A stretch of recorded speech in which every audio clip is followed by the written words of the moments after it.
चलो स्टार्ट करते हैं आज दूसरा लेक्चर वेव मोशन का।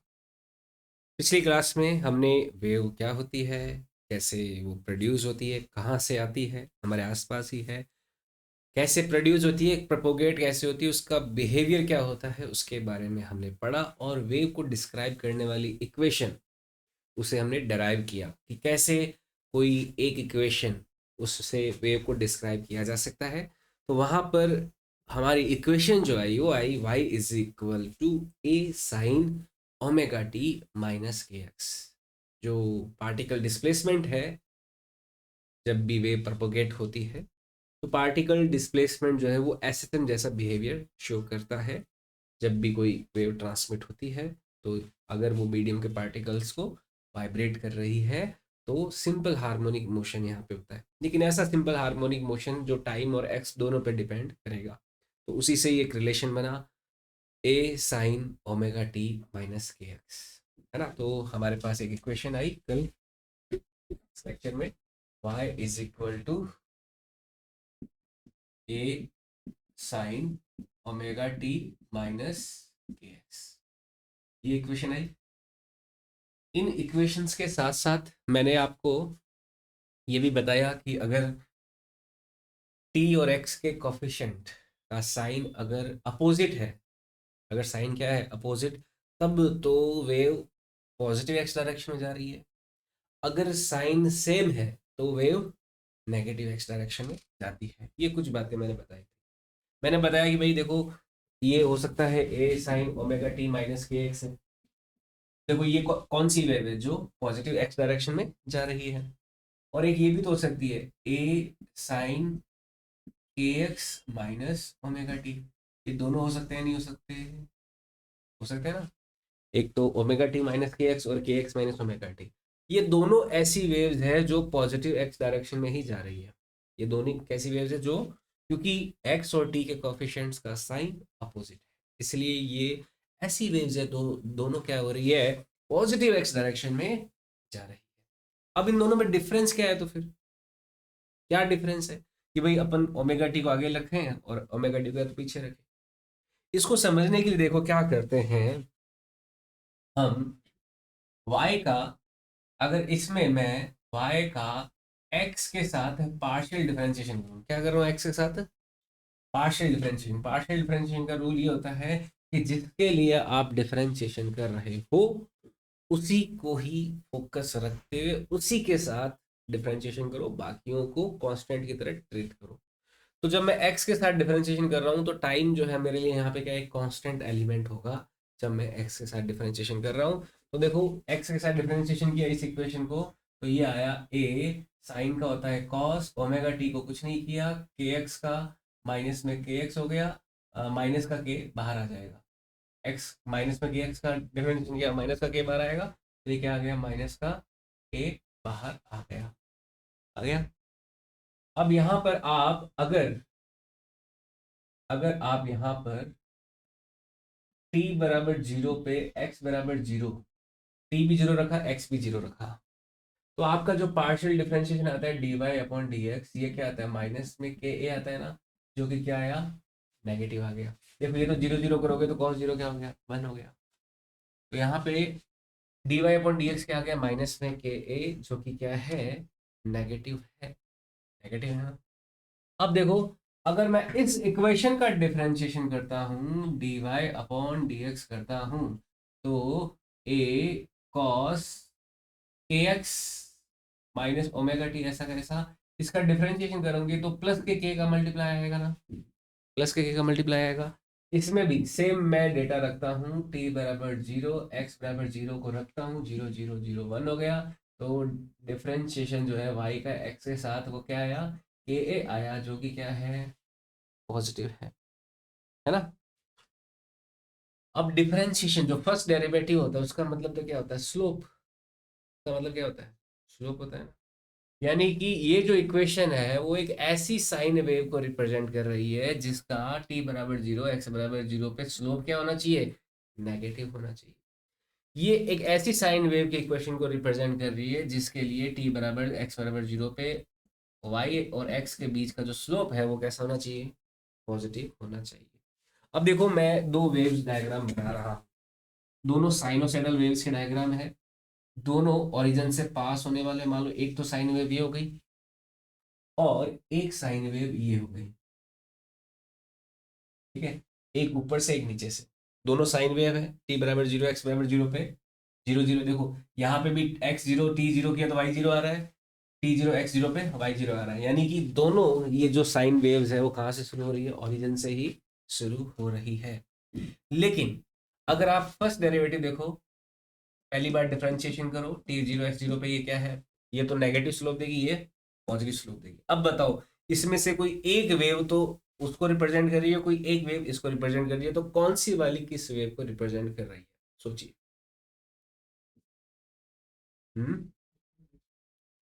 ये स्लोप नेगेटिव, इसका स्लोप फर्स्ट पॉजिटिव, आप देख सकते हो, है ना, यहाँ पे इस वेव का टी बराबर जीरो एक्स बराबर जीरो पे स्लोप क्या है, पॉजिटिव है ना, तो इस वेव को कौन रिप्रेजेंट कर रही है, ये इक्वेशन रिप्रेजेंट कर रही है ना, तो K X minus omega T, Y बराबर A sine K X minus omega T जो है, ये इक्वेशन तो इस साइन वेव को रिप्रेजेंट कर रही है, ये वाली, समझ आई बात।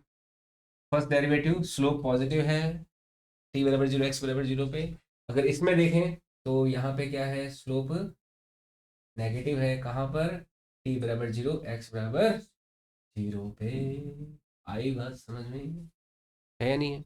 तो इस वेव को रिप्रेजेंट करने वाली इक्वेशन कौन सी है, ओमेगा टी माइनस के एक्स है, तो ये किसको रिप्रेजेंट कर रही है, वाई बराबर A sine omega T minus के एक्स, इस इक्वेशन को रिप्रेजेंट करने वाली वेव ये है।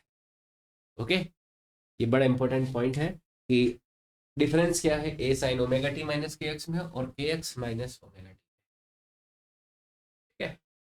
तो ये वेव इक्वेशन के साथ हमें ये रिलेशन पता होना चाहिए, फटाफट इसको नोट कर लीजिए।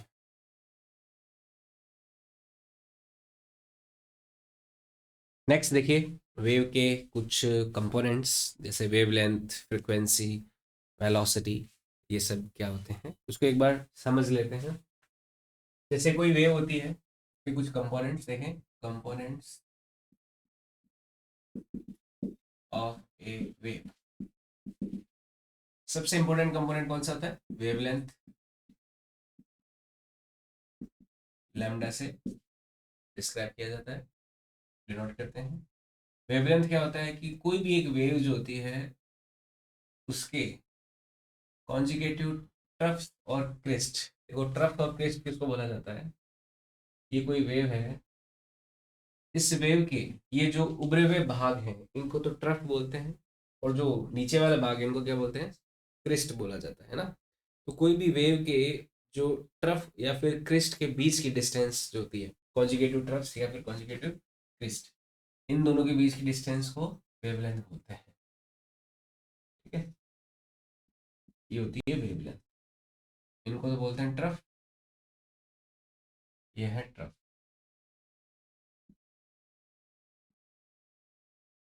और ये क्रिस्ट, ठीक है। तो distance between two conjugative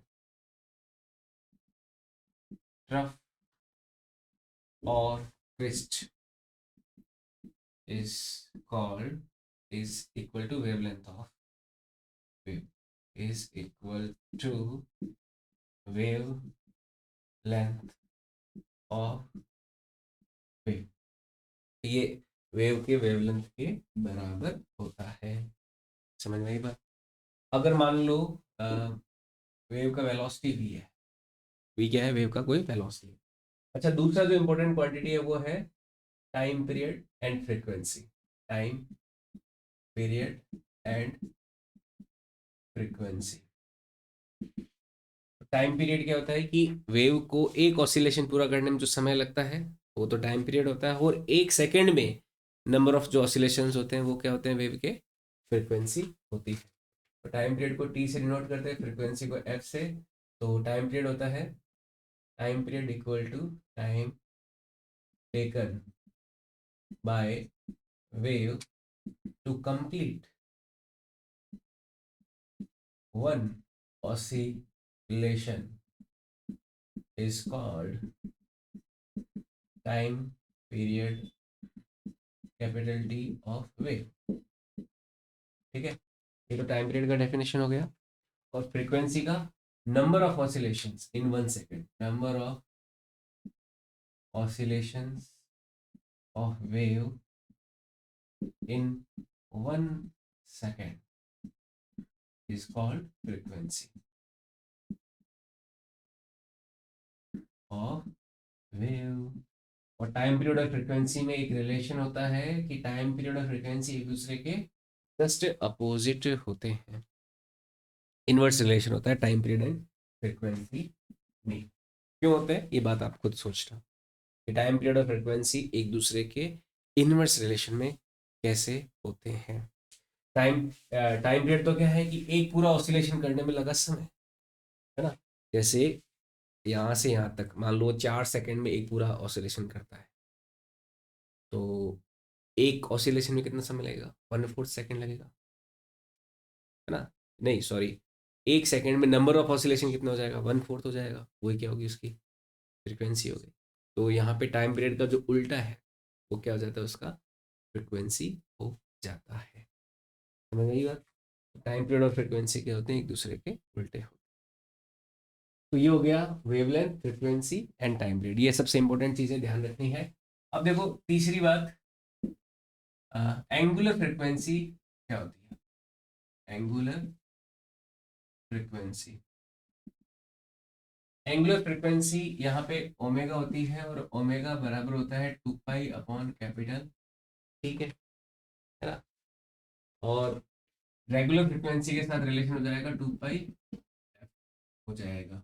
SHM में भी पढ़ा हमने एंगुलर फ्रीक्वेंसी के बारे में, तो ओमेगा बराबर होता है 2 पाई अपॉन टी या फिर 2 पाई एफ के बराबर होती है। यहाँ पर एक रिलेशन और अपन देखते हैं जिसको बोलते हैं वेव नंबर। क्या बोलते हैं इसको, वेव नंबर। वेव नंबर होता है न्यू बार, ये 1/λ होता है। लैम्डा का ठीक उल्टा क्या होता है, वेव नंबर होता है, जिसको न्यू बार से डिनोट किया जाता है। लेकिन एक और होता है angular wave number, angular wave number, जो कि होता है के। क्या होता है, के। और इस के की वैल्यू होती है 2 पाई अपॉन λ के बराबर होती है। यहाँ पे के क्या होता है, एंगुलर वेव नंबर, जिसकी वैल्यू कितनी कितनी होती है, 2 पाई अपॉन λ। ये के वही है जो उसमें आया था ओमेगा टी माइनस के एक्स में, है ना। इसको रीस्टोरिंग फोर्स कांस्टेंट भी बोलते हैं। क्या बोलते हैं इसको, रीस्टोरिंग फोर्स कांस्टेंट भी बोलते हैं। ऑल्सो रीस्टोरिंग फोर्स एंड भी बोला जाता है। तो के बराबर क्या होता है, एक्चुअली में 2 पाई अपॉन λ होता है। ठीक है, आई बात समझ में, ये नोट कर लीजिए इतना। ये जो फॉर्मूला है देखो, ये कैसे आया होगा, इसका डेरिवेशन भी थोड़ा सा आप समझ सकते हो। जैसे हमें वेलोसिटी ऑफ वेव क्या होता है, ओमेगा अपॉन क्या होता है ना, टाइम का कोफिशिएंट अपॉन एक्स का कोफिशिएंट। ओमेगा अपॉन क्या होता है, वेलोसिटी। मैं v को ऐसे लिख सकता हूँ, लैम्डा अपॉन टी, क्योंकि वेलोसिटी क्या है, लैम्डा लेंथ को कवर करने में लगा समय का डिवाइड कर दो अगर lambda upon capital T. Lambda क्या है, डिस्टेंस, टी क्या है, उस डिस्टेंस को करने में लगा समय।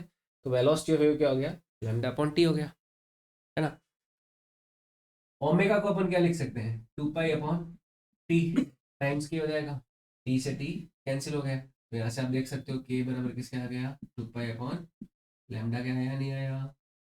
समझ आई बात, ठीक है। तो एक छोटा सा डेरिवेशन भी आप देख सकते हो कि किस तरह से एंगुलर वेव नंबर के और वेवलेंथ आपस में कोरिलेटेड है। अगर 2 पाई अपॉन में टी का डिवाइड करते हो तब तो एंगुलर फ्रीक्वेंसी आई। अगर 2 पाई में लैम्डा का डिवाइड किया, वेवलेंथ का डिवाइड किया, तो क्या आया, यहाँ से एंगुलर वेव नंबर आया। ठीक है, लैम्डा का खाली उल्टा करोगे तो सिंपल वेव नंबर आएगा, और 2 पाई के साथ उल्टा करोगे तो कितना आएगा, एंगुलर वेव नंबर आएगा। 2 पाई क्या, एंगल जुड़ गया ना, तो एंगल जुड़ गया तो क्या बोल दिया उसको, एंगुलर वेव नंबर बोल दिया। ओके, ये नोट कर लीजिए। देखो, इन फॉर्मूला का यूज करते हुए एक क्वेश्चन बना लेते हैं जिसमें आपको कुछ वैल्यूज दे रखी होगी, कुछ वैल्यूज आपको निकालनी होगी। जैसे मान लीजिए आपको एक क्वेश्चन करना है। क्वेश्चन है कि कोई वेव है जिसका वेवलेंथ दे रखा है लगभग 5000 आर्मस्ट्रॉन्ग, ठीक है, और उसकी फ्रीक्वेंसी है 10⁻14 हर्ट्ज। ये क्या है, उसकी फ्रीक्वेंसी है।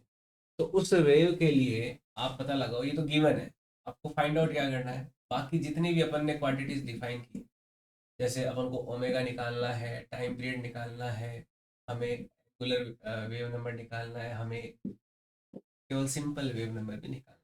तो ये सारी क्वांटिटीज निकालनी है। तो कैसे निकालेंगे, और वेलोसिटी ऑफ वेव भी निकालना है हमें, वेव वेलोसिटी क्या होती है वो भी निकालना है।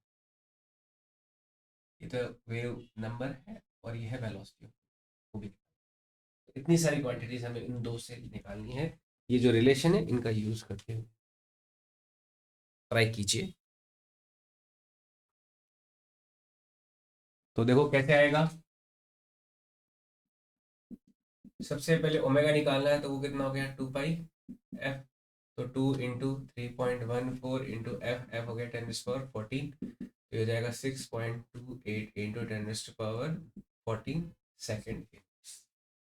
ये ओमेगा की वैल्यू आ गई। टाइम पीरियड निकालना है, तो 1 अपॉन फ्रिक्वेंसी यानी कि 1/10⁻14, ये हो गया 10⁻−14 सेकेंड इनवर्स। अच्छा, ये तो आया अपना सेकेंड इनवर्स में, ये सेकेंड में टाइम। फिर आता है के की वैल्यू आती है कितने, कैसे, 2 पाई अपॉन लैम्डा से। तो 2 पाई अपॉन लैम्डा, लैम्डा है 5000 आर्मस्ट्रॉन्ग। तो ये हो जाएगा, आर्मस्ट्रॉन्ग को 10⁻−10 लिख सकते हो। तो ऊपर जाएगा, ये हो जाएगा 2, और इसको भी 2 से मल्टीप्लाई कर दे तो ये 4 पाई अपॉन, ये हो जाएगा 10,000, 10,000 यानी कि 10⁻4। ये हो जाएगा 10⁻6, ऊपर जाएगा तो 10⁻+6 हो जाएगा, ठीक है। तो ये हो जाएगा, देखो इसका मैं मीटर में लूँ तो ये मीटर का इन्वर्स है, तो ये मीटर इन्वर्स में आ जाएगा के की वैल्यू 4 पाई इंटू 10⁻6। नेक्स्ट है न्यू बार। तो न्यू बार क्या होगा, वो तो 1/λ ही होगा, वी बार या फिर ऐसे। तो 1/λ कितना, 1/5000 इंटू 10⁻−10। इधर ये हो जाएगा 2 का ऊपर नीचे मल्टीप्लाई कर दूँ, 2/10,000। तो ये हो जाएगा 2 इंटू 10,000 को इसमें लिया तो 10⁻+6 -6 ऊपर जाएगा तो +6 हो जाएगा मीटर इनवर्स। ये न्यू बार हो गया। और वेलोसिटी निकालनी है वेव की, तो वो क्या होती है, ओमेगा अपॉन के। ओमेगा है 2 पाई इंटू 10⁻40। देखो लैम्डा अपॉन टी से भी निकाल सकते हो, ओमेगा अपॉन के बीच से भी निकाल सकते हो। तो ओमेगा पहले कितना आया है, 2 पाई इंटू 10⁻14 आया है, और के कितना आया है, के आया है 4 पाई इंटू 10⁻, ये कितना हो जाएगा 1/2 इंटू 10⁻8, या फिर 10/2, तो 5 इंटू 10⁻7 मीटर पर।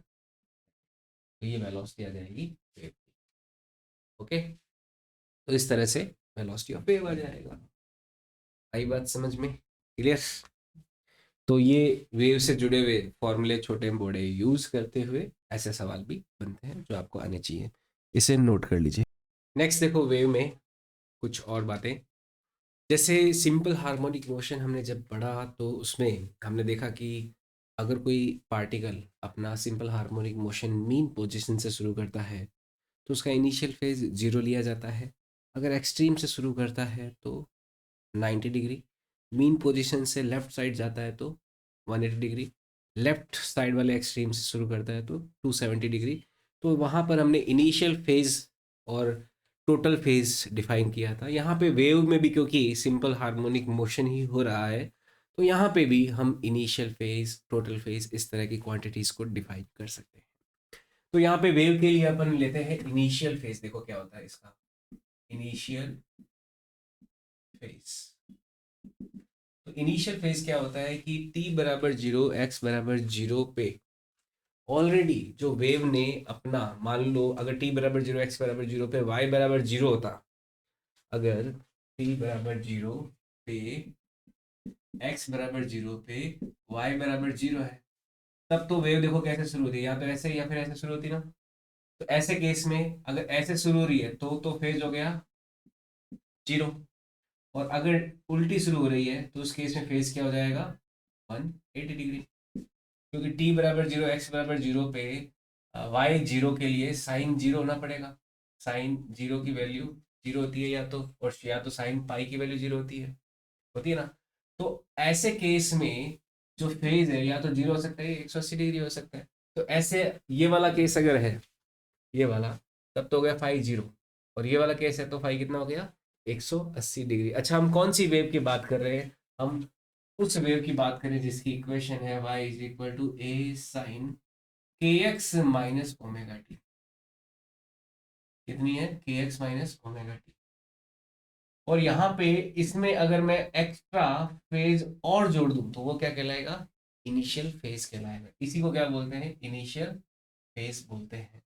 अगर टी 0 एक्स 0 पे साइन फाइव वाई 0 है तो साइन फाइव को 0 करने के लिए दो पॉसिबिलिटीज हो सकती है, या तो फाइव 0 हो या फाइव 180 हो, तो ये दोनों केस हो गए। ठीक है। तो इनिशियल फेज को अगर डिफाइन करें तो क्या बोलेंगे कि एक ऐसा फेज जो वेव के द्वारा ऑलरेडी कवर्ड हो टी बराबर एक्स बराबर 0 पे, टी बराबर 0 एक्स बराबर 0 पे, वो क्या कहलाता है? उस वेव का इनिशियल फेज कहलाता है ना। तो the phase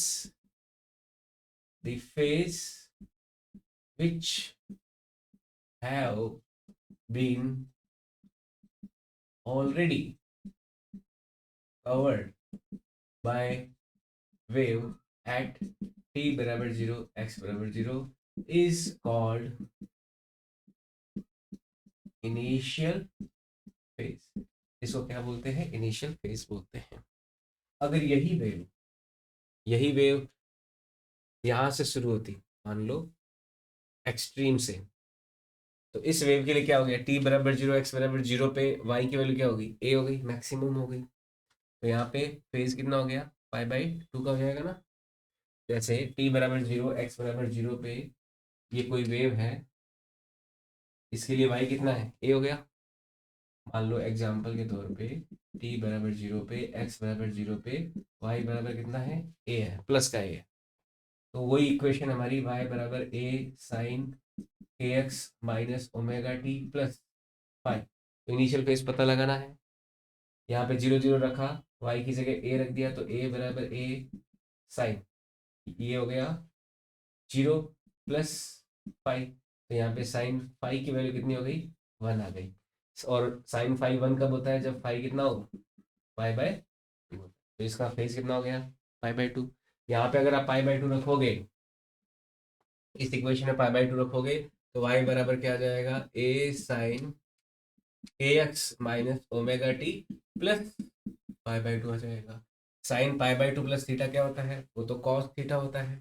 तो इस वेव की इक्वेशन जो यहाँ से शुरू हो रही है, वो इक्वेशन क्या आ जाएगी? ए कॉस के एक्स माइनस ओमेगा टी हो जाएगी। समझ में आई बात? तो y बराबर क्या हो जाएगा? ए कॉस के X minus omega T.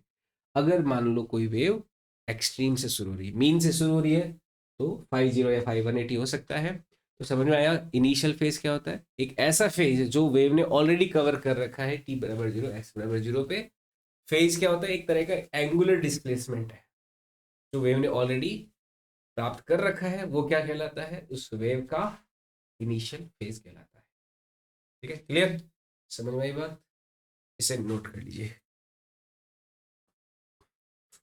Next देखो, वेव में हम पढ़ते हैं कि जैसे मैंने बताया कि जब भी कोई वेव मूव करती है तो उसके पार्टिकल मूव करते हैं ना, मीडियम के पार्टिकल मूव करते हैं।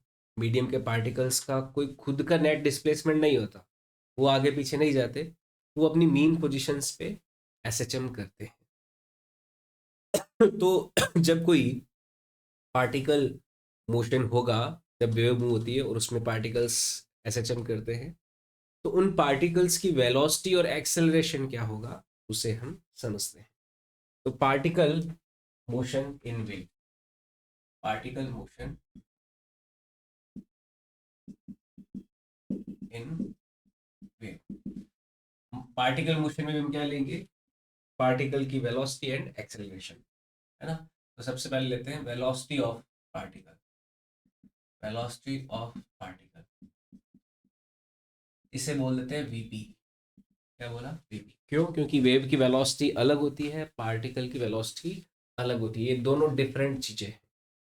जैसे आप रस्सी में जब साइनोसोडल वेव कोई देखते हो इस तरह से, तो वेव तो मान लो इस वी वेलोसिटी से जा रही है, लेकिन उस समय कोई पार्टिकल जो होगा वो मीन पोजीशन से, मान लो ये जैसे ऊपर जा रहा है, तो ये कोई पार्टिकल वेलोसिटी किससे जाएगा, वीपी से। तो जिस वेलोसिटी से पार्टिकल जब एसएचएम कर रहा है किसी पर्टिकुलर टाइम पे, उस वेलोसिटी को अपन क्या बोलते हैं, पार्टिकल वेलोसिटी बोलते हैं। तो वेलोसिटी ऑफ पार्टिकल क्या है, the velocity, velocity by which any particle of medium at any time is performing SHM is called particle velocity। ठीक है, तो मीडियम का पार्टिकल जिस वेलोसिटी से एसएचएम कर रहा है किसी टाइम पे, वो क्या कहलाती है, उसकी पार्टिकल वेलोसिटी कहलाती है। अब पार्टिकल वेलोसिटी कैसे निकालेंगे, अब इस पार्टिकल वेलोसिटी को निकालने के लिए, क्योंकि जो डिविएशन होता है पार्टिकल का वो तो वाई होता है, तो पार्टिकल वेलोसिटी वीपी क्या हो जाएगा, हम वाई का जब टाइम के साथ डिफरेंशिएशन कर देंगे तो क्या आ जाएगा, पार्टिकल वेलोसिटी आ जाएगा। अब वाई हमें पता है क्या होता है, ए साइन ओमेगा टी माइनस के एक्स लिख सकता हूँ, या फिर के एक्स माइनस ओमेगा टी, जो भी है, मान लो कोई ऐसी वेव है। अब देखो y जो है वो तो टाइम और x दोनों का क्या है, फंक्शन है। y तो किसका फंक्शन है, टाइम का भी है और x का भी है। अब आप जब डिफरेंशिएशन कर रहे हो, लेकिन आपको खाली टाइम के साथ डिफरेंशिएट करना है, y है दोनों का फंक्शन, किसका, x का भी है और t का भी है, लेकिन आपको डिफरेंशिएशन किसके साथ करना है, केवल अगर टाइम के साथ करना है तो आप नॉर्मल डिफरेंशिएशन ना लेके यहाँ पे कौन सा डिफरेंशिएशन ले लोगे, पार्शियल डिफरेंशिएशन। पार्शियल डिफरेंशिएशन का रूल क्या होता है, सिंपल सा रूल है, जिसके लिए डिफरेंशिएट कर रहे हो उसी के साथ करो, बाकी कोई जो दूसरा वेरिएबल है उसे कांस्टेंट की तरह ट्रीट करो। तो यहाँ पे मैं जब इस साइन इक्वेशन का टाइम के साथ डिफरेंशिएशन करूंगा, तो मैं खाली टाइम वाला जो वेरिएबिलिटी है उसी के साथ डिफरेंशिएशन करूंगा, ये जो x है इसको क्या ट्रीट करना है, कांस्टेंट की तरह ट्रीट करना है। यही होता है पार्शियल डिफरेंशिएशन का रूल। तो इसको देखो पार्शियली डिफरेंशिएट किया तो d y upon D t is equal to आ जाएगा ए साइन का differentiation cos omega T minus के एक्स का, ओमेगा टी माइनस के एक्स हो गया, फिर चेन रूल लगाया, तो इस पूरे का डिफरेंशिएशन जो होगा ओमेगा टी का हो जाएगा, ओमेगा के एक्स का नहीं करेंगे, उसको तो कांस्टेंट के ट्रीट करना है, तो वो तो जीरो हो गया। तो यहाँ से जो पार्टिकल वेलोसिटी आई v p, v p is equal to आ जाएगा d y upon D t a omega cos omega T minus के एक्स आ जाएगा, यानी कि वीपी का एक्सप्रेशन आ जाएगा a omega cos omega T minus के एक्स। ठीक है, ये पार्टिकल वेलोसिटी का एक्सप्रेशन आ गया, सिस्टम के जैसा ही है ना। वहां पे भी a omega cos omega t आता था, यहाँ पे a omega cos omega T minus के एक्स आ गया, बस इतना ही अंतर है। और एक्सेलरेशन की बात करें, है ना, दूसरा एक्सेलरेशन ऑफ पार्टिकल, तो जो पार्टिकल होगा उसका acceleration, acceleration of particle A P, ये क्या हो जाएगा, जो वेलोसिटी आई है उसका एक बार और टाइम के साथ क्या करेंगे, डिफरेंशिएशन कर देंगे, या फिर जो डिविएशन है उसका दो बार पार्शियल डिफरेंशिएशन कर दो। तो हमारी जो वेलोसिटी का एक्सप्रेशन आया उसका एक बार और टाइम के साथ डिफरेंशिएशन करते हैं, तो A P is equal to D V P upon D T, इसका टाइम के साथ डिफरेंशिएशन किया तो ए ओमेगा को कुछ नहीं किया, कॉस का होता है माइनस में साइन ओमेगा टी माइनस के एक्स, फिर चेन रूल लगाया तो ओमेगा टी माइनस के एक्स में टाइम का कोएफिशिएंट ओमेगा का मल्टीप्लाई आ जाएगा, तो A P is equal to आ जाएगा माइनस में a omega square sine omega T minus के एक्स आ जाएगा। आ गया, या फिर a sine omega T minus के एक्स को वापस वाई लिख सकते हैं, तो ए पी का वैल्यू आ जाएगा माइनस में ओमेगा स्क्वायर वाई के बराबर आ। समझ में आई बात? तो ये जो साइनोसॉइडल कोई वेव जब मीडियम में चलती है तो उसके जो पार्टिकल वेलोसिटी है और पार्टिकल एक्सेलरेशन है उनके एक्सप्रेशंस आ जाते हैं। ठीक है, ये नोट कर लीजिए। ये चीज़ें ऑलरेडी थी नेचर में। साइंटिस्ट लोगों का सवाल आया दिमाग में अच्छे अच्छे कि भाई ये कैसे हो रहा है, ये वेव कैसे चल रही है, क्यों चल रही है। तो उन्होंने उस बात को समझने के लिए इक्वेशंस का सहारा लिया। देखो इक्वेशन में अगर आपको मैं दो का पहाड़ा बोलूँ, मतलब इक्वेशंस का इंपॉर्टेंस क्या है। आप इक्वेशंस के थ्रू चलते हो तो आप एक ऑलरेडी मैथमेटिकल लॉजिकल सीक्वेंस को फॉलो कर रहे होते हो। आपको ओवर कॉन्शियस होने की जरूरत नहीं है कि आप सही हो गलत हो। अगर आपके दिमाग में फिलोसफिकल विचार है, फिलोसफिकल थॉट्स हैं, स्पिरिचुअल थॉट्स हैं, तो आप श्योर नहीं हो कि आप सही हो गलत। वो आपका टाइम बताता है कि आपकी कोई फिलॉसफी आपने लाइफ को लेकर सेट की, मान लो कि ज़िंदगी में ऐसा होता है, तो वो अब ऐसा एक्चुअल में होता है ऐसा ज़रूरी नहीं है। वो तो टाइम भी बताता है कि आपने जो सोचा वो सही सोचा, गलत सोचा। पर साइंस में ऐसा नहीं चलता। साइंस में एक सीक्वेंस होती है लॉजिकल, उसी से ही हम अपन सोच के हुए आगे बढ़ते हैं। जैसे मैं आपको एक दो का पहाड़ा का एग्जाम्पल, मैं बोलूँ 2 4 6 8 10, आप नेक्स्ट आप क्या बोलोगे? 12। आपने आराम से प्रेडिक्ट कर लिया ना 12। क्या आप इसमें सही गलत का कोई सवाल है? It is perfectly a fact कि 12 ही आएगा इसके बाद। तो साइंस का यही था, इसने नंबर सिस्टम डेवलप किया। इन्होंने जो इटरेशंस हैं, प्लस माइनस डिवाइड मल्टीप्लाई, जो मैथमेटिकल ऑपरेशंस हैं उनको देखा। तो ये धीरे धीरे इवॉल्व हुई है। इवॉल्व होते होते होते यहाँ तक एक बड़ा रूप ले चुकी है ना। शुरुआत तो वहीं से हुई, काउंटिंग से, कि ये 2 पेड़ है, ये 3 पेड़ है, ये 4 पत्थर है, ये 5 पत्थर है। काउंटिंग से स्टार्ट हुई थी। काउंटिंग से ही हमने जब नेचर को काउंट करना सीखा, तो काउंट करने से हमारे अंदर एक कैपेसिटी बनी कि अच्छा काउंटिंग हम सीख रहे हैं तो हम चीज़ों को थोड़ा कंट्रोल करना सीख गए, है ना। अब मेरे हाथ में है कि भाई मैं, मेरे पास मान लो जेब में 5 कोई उस समय लकड़ियाँ होगी, किसी के हाथ में 5 लकड़ियाँ थी, उस 5 में से 2 निकाल के किसी को दे रहा हूँ, तो उसने कंट्रोल कर लिया ना। 3 में से 2 ही उसको बोला, मैं तुम्हें 2 ही लकड़ी दूंगा, और 2 ही दे रहा है। जानवर ऐसा नहीं कर पा रहे क्योंकि वो काउंटिंग नहीं कर पा रहे अभी तक। समझ रहे हो? तो हमने काउंटिंग, सबसे पहला हमारा बेसिक जो रूट था ना साइंस को डेवलप करने का, वो क्या था?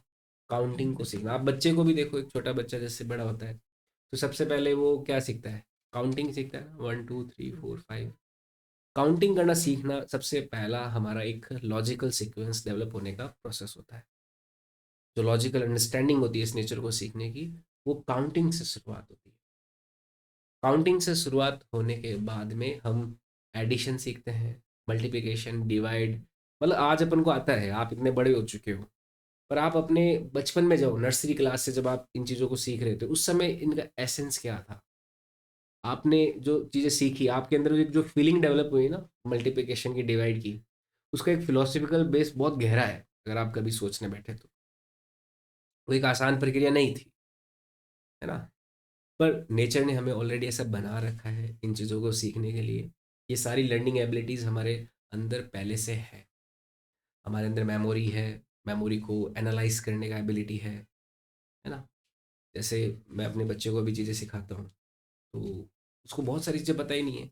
उसको 30 तक काउंटिंग आना सीख गया, वो भी 1.5 साल का हुआ है, तो 30 तक काउंटिंग अपने आप बोलता है। लेकिन उसको नहीं पता ये 21 22 23 है क्या। हिंदी में सीखा है वो, 21 22 23 पता नहीं है उसको। हाँ, 1 2 अभी सीख रहा है, 2, हाँ ये 2, 2 हो गए, पार्टी हो गई, 2 बाबू हो गए, ऐसे बोल देता है वो। 1 2 सीखा है, 3 भी अभी सीख रहा है कि 3 काउंटिंग, वो नंबर जानता है, 30 तक गिनती जानता है। पर उसको एक्चुअल में रियलाइज नहीं किया, उसकी मेमोरी में है वो चीज़ें। 1 to 30 की जो काउंटिंग है उसकी मेमोरी में है। उसको बोल दो, साथ साथ में बोल देगा, अपने आप ही बोल देता है 1 2 3 4, ऐसे 1 2 3 4। लेकिन उसको ये नहीं पता 3 होता क्या है। उसको ये पता चल गया 2 है, ये 1 है, ये 2 है। 3 उसको अब थोड़ा थोड़ा समझ रहा है कि 3 क्या है। लेकिन एक बार इसने समझ लिया, अच्छा ये इसको 3 1 4, अभी भी 2 को आइडेंटिफाई करना भी उसकी मेमोरी में है, उसके एनालिटिक एबिलिटी में नहीं है। जैसे ही 2 को आइडेंटिफाई करना मेमोरी एनालिटिक एबिलिटी में आएगा, फिर वो 3 को आइडेंटिफाई करना सीखेगा, तो उसके माइंड में अच्छा सीक्वेंस बन जाएगा, अच्छा ऐसे आइडेंटिफाई करना है क्या, अच्छा ये 4 होता है, ऐसे 1 2 3 4, 4 मतलब 4 चीज़ें सामने कोई है, फिर 5 होता है जो 5 चीज़ें सामने है। तो एक बार वो एक सीक्वेंस ऑफ लॉजिक्स पता चल जाता है कि अच्छा ऐसे समझना है, फिर वो पूरी काउंटिंग को समझ जाएगा, विजुअलाइज कर लेगा। उसको अब 1000 को विजुअलाइज करने की जरूरत नहीं है, उसको समझ में आ जाएगा अच्छा 1000 ऑब्जेक्ट्स होंगे ऐसे ही। तो एक वो इमेजिनेशन में आने लगेगा, है ना। तो काउंटिंग सीखा, काउंटिंग को फिर मेमोरी में लाया पहले तो, फिर उसको एनालिसिस करना सीखा, फिर उसको इमेजिनेशन में लेके आया, फिर उसका एक लॉजिकल सीक्वेंस परफेक्ट तैयार हो गया। यही साइंस का फिनोमिना होता है, यही साइंस का डेवलपमेंट है। और साइंस के जो बेसिक प्रिंसिपल्स हैं, मैथ्स कभी भी वायलेट नहीं होती कहीं पे भी। फिजिक्स का कोई लॉ है, केमिस्ट्री का कोई लॉ है, तो वो धीरे धीरे इंप्रूव होता रहता है। देखो फिजिक्स फिलोसफी से आया है, फिलोसफी में भी जैसे जो लॉज बनते हैं वो परफेक्ट नहीं होते, उनमें भी इम्प्रूवमेंट होता रहता है। जैसे फिलोसफी में तो इतने इम्प्रूवमेंट होते हैं कि झगड़े होने लग गए कि तेरी फिलोसफी सही है मेरी गलत है, मेरी सही है तेरी गलत है ना। अलग अलग रिलीजन में झगड़े होते हैं, वो फिलोसफिकल डिफरेंस की वजह से ही तो होते हैं। और एक रिलीजन का दूसरे रिलीजन के साथ में भी झगड़ा क्यों होता है? बिकॉज ऑफ फिलोसफिकल डिफरेंसेस, कि किसी की फिलोसफी कुछ है, क्योंकि फिलोसफी में तो स्कोप इतना है। अपने जैसे खाली हिंदू सनातन धर्म की बात करें, बहुत बढ़िया अभी राम मंदिर का मुद्दा बढ़िया चल रहा है, राम मंदिर, राम की प्रतिष्ठा हो रही है। अपने हिंदू धर्म में अगर हम फिलॉसफी की बात करें, तो आज से 5-10 हज़ार साल पहले हमने जैसे लिखना शुरू किया, जो रिटर्न हिस्ट्री है हमारी, वहाँ से लिखना शुरू किया, तो कितने ग्रंथ, कितने वेद, कितने चौपाइयाँ, कितने कांड, कितनी सारी चीज़ें लिखी जा चुकी है। क्योंकि हर एक की फिलॉसफी का आना अलाउड था। लेकिन कुछ रिलीजन ऐसे जिसमें किसी भी दूसरे की फिलॉसफी आना अलाउड नहीं है, तो उनकी एक किताब रह गई, क्योंकि वहां पे झगड़े बहुत, उन्होंने बोला कि नहीं एक ही किताब को फॉलो करो। झगड़े नहीं, अपने यहाँ पे उस झगड़े के साथ अपन एडजस्ट होते गए, और आज हर एक की फिलॉसफी अलाउड है। कोई भी अपनी फिलॉसफी कुछ भी कहता है तो अलाउड है। उसको ऐसे नहीं बोला जाता कि ये एक धर्म विद्रोही व्यक्ति है ना। हर कोई अपनी किताब, रिलीजियस बुक जो है, रिलीजियस एक अपना ऑर्गेनाइजेशन बना सकता है। हमारे हमारे जो हिंदू धर्म में, या फिर ये जो इंडियन कॉन्टिनेंट में जितने भी रिलीजन डेवलप हुए, आप देखो बुद्धिज्म यहाँ से डेवलप हुआ, जैनिज्म डेवलप हुआ, कितने सारे रिलीजन यहाँ से बने। बहुत सारे रिलीजन्स का एक हब रहा है इंडिया, है ना। तो यहाँ पे कोई भी रिलीजन इवॉल्व हो सकता है, अलाउड है। तो फिलोसफिकल में आप खुद अपना रिलीजन बना सकते हो, अगर आपकी कोई फिलोसफी ऐसी है जिसमें फेथ, हीलिंग जैसी कुछ मैकेनिज्म हो। जैसे रिलीजन में यही तो होता है, फेथ हीलिंग। तो कहने की बात यही है, अगर अपन साइंस से इसको जोड़े तो, कि साइंस में ऐसा नहीं चलता कि आपने एक बात बोल दी है तो परफेक्ट है। उसमें इम्प्रोवाइजेशन होता रहता है, होता रहता है, होता रहता है। और वो अलाउड बहुत ज़्यादा है, इसीलिए साइंस की बुक्स भी बहुत ज़्यादा है, साइंस का स्कोप बहुत ज़्यादा हुआ, साइंस के इन्वेंशंस बहुत ज़्यादा हुए।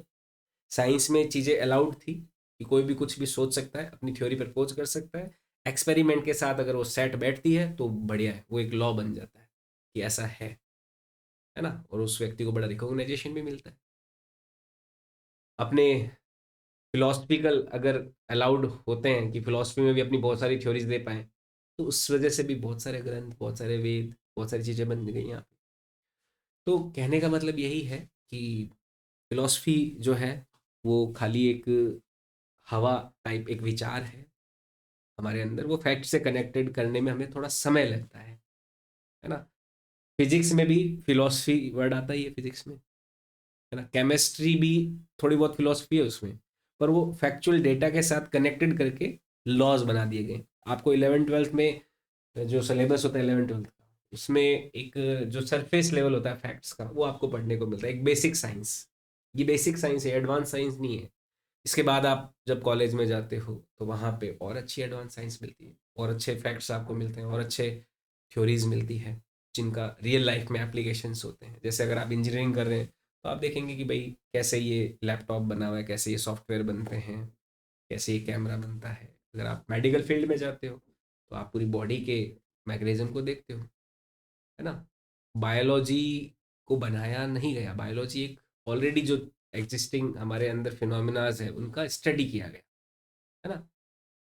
डिस्कवरी और इन्वेंशन में यही अंतर होता है। डिस्कवरी ऑलरेडी चीज़ें चल रही है, इलेक्ट्रिसिटी को हमने डिस्कवर किया, बादलों में हो रही थी, हमने डिस्कवर किया, उसको वायर में कैसे ट्रांसमिट किया जा सकता है, फिर उसके इन्वेंशंस किए कि उससे लाइट जलाई जा सकती है, पंखा चल सकता है, कूलर चल सकता है, एसी चल सकता है, लैपटॉप चल सकता है, कुछ भी जो इलेक्ट्रिकल अप्लायंसेज है वो चल सकते हैं कैसे हैं, वो हमने इन्वेंट किया। तो ये डिफरेंस होता है बेसिक इन्वेंशन एंड डिस्कवरी का। समझ में आई बात? तो आप जब भी साइंस पढ़े तो उसमें आप फिलॉसफी ना घुसाएं कभी भी, आप फैक्ट पे एकदम ध्यान रखें कि भाई एक्चुअल में क्या है ना। और अभी आप जिस एज में उसमें देखो नंबर मैटर करते, आपको इतना परफेक्ट नॉलेज होना चाहिए कि हाँ इससे नंबर आ जाएंगे, अपने सवाल सॉल्व होना चाहिए, तो उस पर ज़्यादा ध्यान रखें। हाँ, इंटरेस्ट डेवलप करने के लिए फील जरूर लें, पढ़ें ज़्यादा से ज़्यादा, अच्छे अच्छे ऑथर्स की बुक पढ़ें। ठीक है, तो ये नोट कर लिया आपने। चलो आज के लिए फिर इतना ही रखते हैं, यहाँ से आगे नेक्स्ट क्लास में लेंगे।